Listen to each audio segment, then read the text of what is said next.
বিসমিল্লাহির রহমানির রহিম।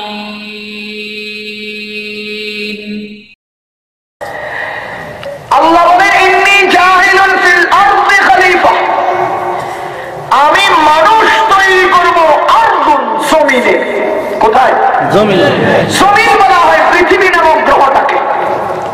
এই জমিনে আল্লাহ মানুষ বানাবে। আর আপনি বলতেছেন আদমে ভুল না করলে আমরা জান্নাতে থাকতাম। আল্লাহ কয় বানাবো জমিনে, এই কয় থাকতো জান্নাতে। কাটটা ঠিক?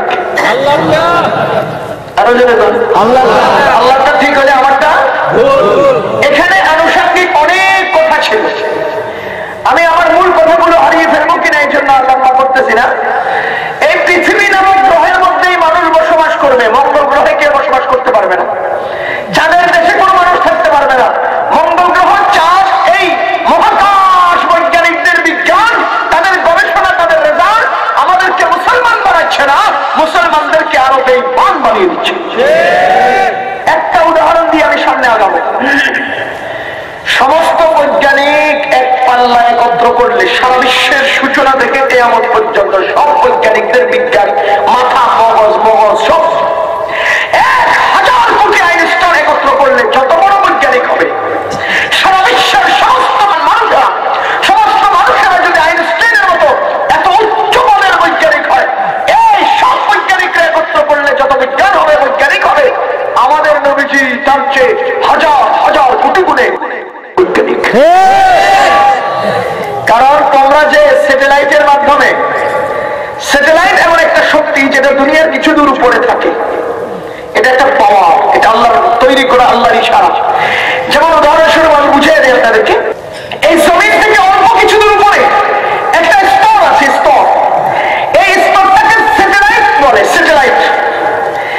এখানে আমরা যে কথা বলতেছি প্রত্যেকটা কথা ওই স্তরের মধ্যে যায় ধাক্কা লাগে, এই টাইপ সারা বিশ্বের সব মানুষের কথাগুলো ওখানে বাড়ি খায়, আওয়াজ করে। তো আল্লাহ তাআলা মানুষকে যোগ্যতা দিয়েছেন, মানুষ প্রযুক্তির আওতায় এনে স্যাটেলাইট পাওয়ারটাকে আমাদের মানুষের উপকারে ব্যবহার করছে। আপনি দেখবেন বিভিন্ন জায়গায় টাওয়ার ফিটিং করেছে, টাওয়ার আছে না? ওই টাওয়ারের মধ্যে এরকম ছাতার মতো গোল বলের মতো গোল কি যেন লাগানো আছে। সেগুলো হলো স্যাটেলাইট শক্তিটাকে জমিনে পালানোর মানুষের তৈরি করা একটা ব্যবস্থাপনা। এই টাওয়ারের ওখান থেকে ওই স্যাটেলাইট শক্তিটাকে জমিনে পালায়। যেখানে যেই কোম্পানির স্যাটেলাইট শক্তিটা যেদিক ফেলায়, সেখানে সেই কোম্পানির মোবাইলের সিমের মধ্যে সেই নেটওয়ার্ক ভেসে উঠে। এই স্যাটেলাইট ব্যবস্থাপনায় দুনিয়ার উন্নতির ক্ষেত্রে একটা কোড ব্যবস্থা ব্যবহার করে তারা। কোড বাংলাদেশের কোড 0088, ইন্ডিয়ার কোড 0091, সৌদি আরবের কোড 00966। আছে না নাই? এরকম সারা বিশ্বের বিভিন্ন দেশের তারা একটা কোড ব্যবহার করে এবং একটা নাম্বারিং করেছে। তো আমাকে একটা যন্ত্র দিয়েছে, যন্ত্রের ভিতরে ওই কোড ব্যবহারের একটা স্বতন্ত্র ব্যবস্থাপনা দিয়েছে। আর এটাকে যখন আমরা ব্যবহার করি, তখন ওই নেটওয়ার্কের আওতায় স্যাটেলাইটের শক্তিতে আমেরিকার সেই কোড ব্যবহার করে, সেখানে আমার যে বন্ধু আছে ওই বন্ধুর সেই কোড নাম্বারের মধ্যে আমার এই নাম্বার থেকে আওয়াজটা পৌঁছে, একত্রে আমরা দুইজনে আওয়াজ কানে শুনতে পাই। এটা একটা স্যাটেলাইট শক্তি। এটার বিস্তারিত বর্ণনা আমি আর দিতে চাই না, আমি বলতে চাই কথা, ওই বৈজ্ঞানিকরা ইন্টারনেট তথা স্যাটেলাইটের এই পাওয়ারে শক্তিতে এরা বড় ডিসপ্লের মধ্যে মাউস টিপে দুনিয়ার দৃশ্যগুলো দেখতে পায়। মঙ্গল গ্রহ, চাঁদের দেশ, সেই সব আবিষ্কার করে তারা স্যাটেলাইটের মাধ্যমে। ও মিয়া, দুনিয়ার বৈজ্ঞানিকরা নিজের ঘরে বৈশা ওই মঙ্গল গ্রহের রোভার পাঠায়, ফেনিক্স পাঠায়, চাঁদের দেশে পাঠায়, সে পাঠায়। এগুলো বিশ্বাস করলে ঈমান বেড়ে যাবে না, এগুলো অস্বীকার করলে বেঈমান হয়ে যাব না। কথা কোন ঠিক কিনা? কিন্তু আমি এতটুকু অবশ্যই বলবো, তাদের গবেষণায় যদি আমাদের ঈমান বৃদ্ধি পায়, আমরা এটাকে সাধুবাদ জানাই। ইন্না ফি খালকিস সামাওয়াতি ওয়াল আরদ ওয়া ইখতিলাফিল লাইলি ওয়ান নাহার লাআয়াতিন লিউলিল আলবাব।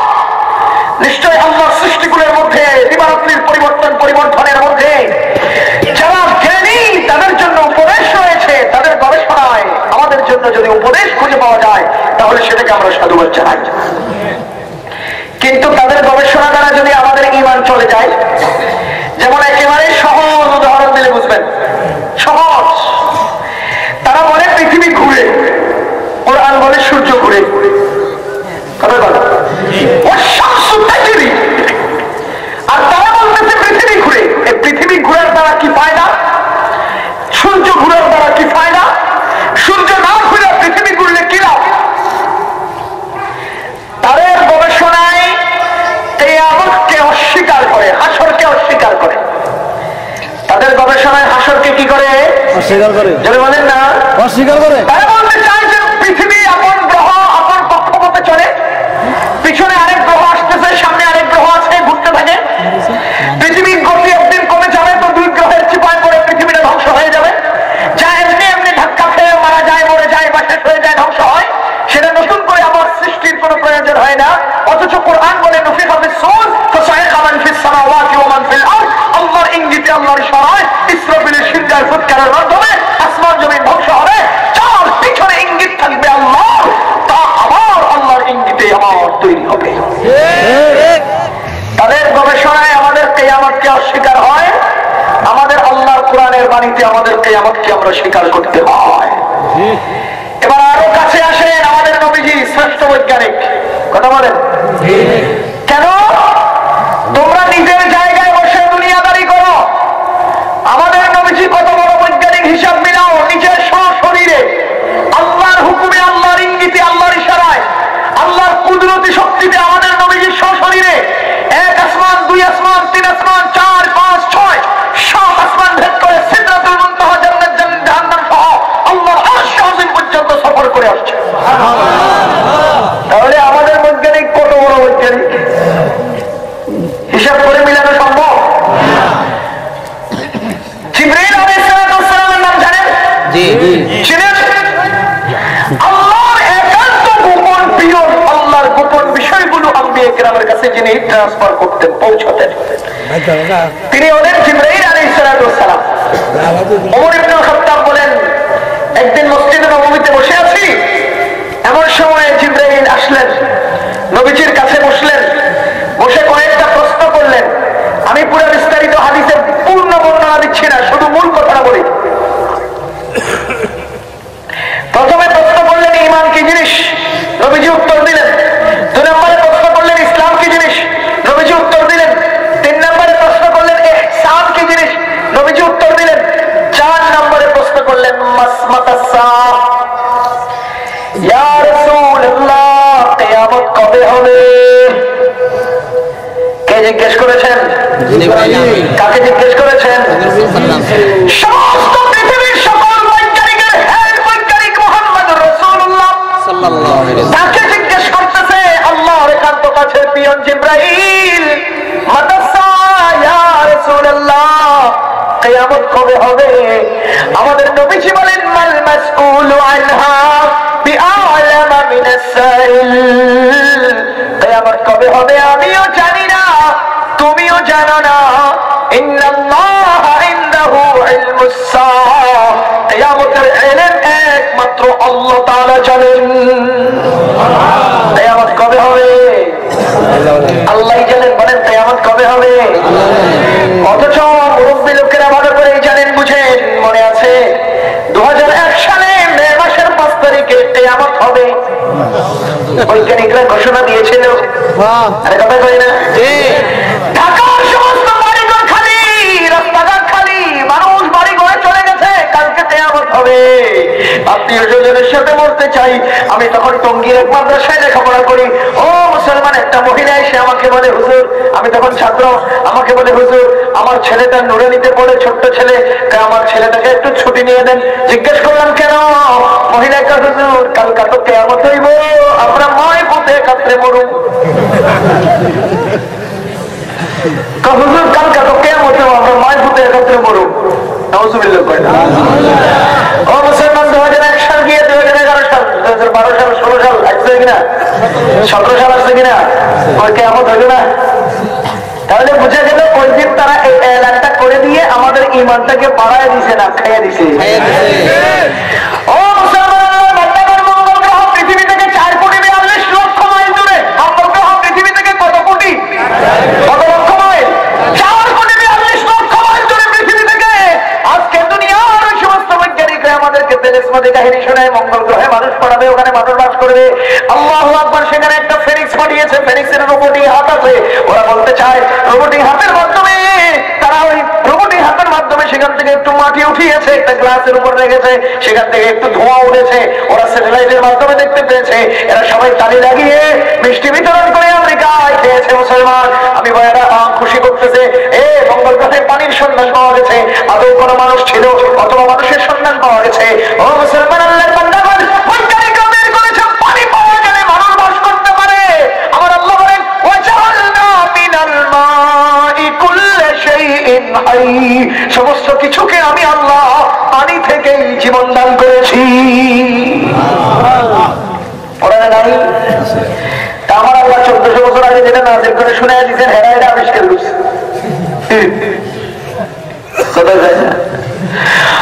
আমি বলতে চাচ্ছিলাম এই পৃথিবীতে মানুষ বাস করবে, পৃথিবীর অন্য কোথাও মানুষ বাস করতে পারবে না, পারবে না।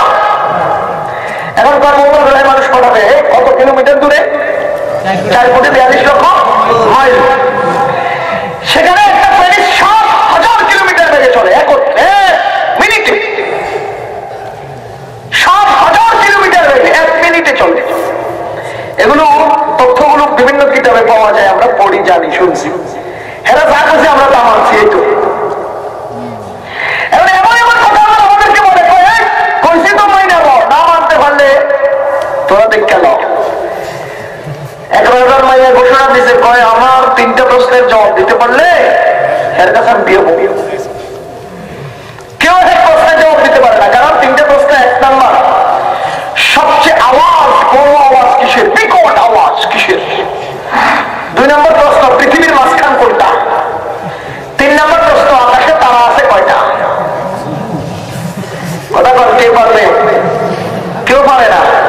তাই কৃষকের পড়ায় 2 বস্তা লাইনের সুতা কান্দে করে লইছে, একটা ভেড়া হাতে করে লইছে। নিয়ে রাজার মাইয়ার কাছে যায়, কইলে ম্যাডাম আমি আপনার 3টে প্রশ্নের জবাব দিতে আসছি।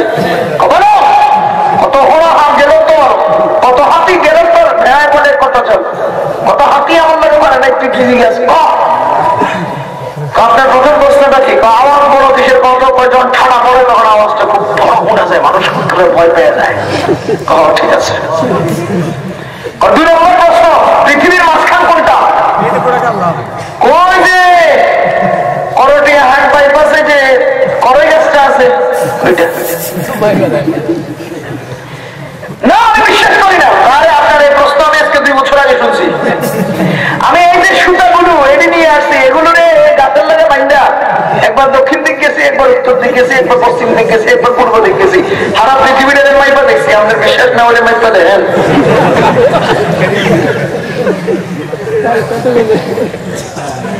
কি ভাই মাপতে পারবে? বেডি তো কাই লেগে গেছে। আচ্ছা ঠিক আছে, মাইনা দিলাম। আকাশে তারা কয়টা? 14,42,320টা। হ্যাঁ বুঝাবো, সে যদি সংখ্যা জানতো তাইলে না এর কথাটা হাসান আমি যে বুঝে দিচ্ছি, ঠিক না? আমারই না। আজকে 2 বছর থেকে আমি আকাশের তারা গণা শুরু করছি। একটা তারা গণি আর একটা ভেড়ার প্রথম গণি। এই যে এলাকা কয়টা পশম বেশি হয়েছে এটি বানাই দিচ্ছি, আর বাকি যেটি আছে আপনি গণে দেখেন, এখানে 14,42,320টা আছে। ভেড়ার পশম গণবে জেলায়। বৈজ্ঞানিকদের কথা হলো আমরা কইছি তো কইছি, ওই মানলে মান, না মানলে তোরা দেখতে পাবো। আমরা না দেখতে তো পারবো না, আগের মাইনা লই। তোমাদের বিজ্ঞান যদি কোরআন হাদিসের সাথে খাপ খায় তাহলে আমরা মানবো, যদি না খাপ খায় তাহলে আমরা মানতে রাজি না।